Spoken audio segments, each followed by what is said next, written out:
আমি রবীন্দ্রনাথ ঠাকুরের লেখা সুরক্ষণ কবিতাটি পাঠ করে শোনাচ্ছি।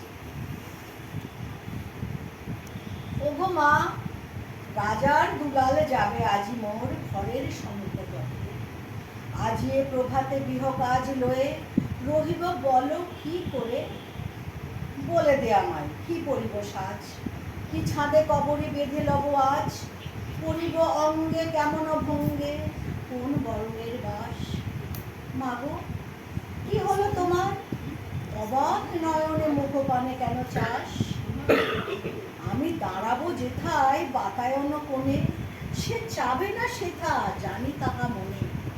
ফেলিতে নিমেষ দেখা হবে শেষ, যাবে সে সুদূর দূরে। শুধু সঙ্গের বাঁশি কোন মাঠ হতে বাজিবে ব্যাকুল সুরে। তবু রাজার দুলাল যাবে আজি মোর ঘরের সমস্ত পথে। শুধু সে নিমেষ লাগি না করিয়া বেশ রহিব বলো কি মতে।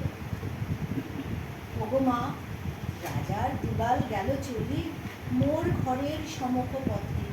প্রভাতের আলো ঝরিল তাহার স্বর্ণ শিখর রথে।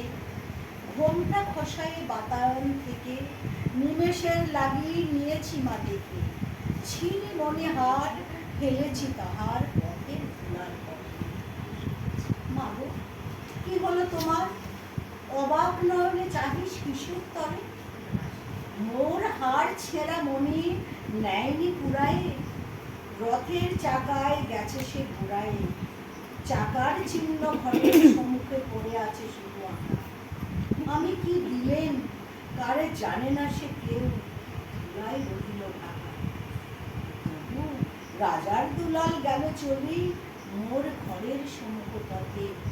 মোর বক্ষের মণি না ফেলিয়া দিয়া রহিব বলো কি মতে।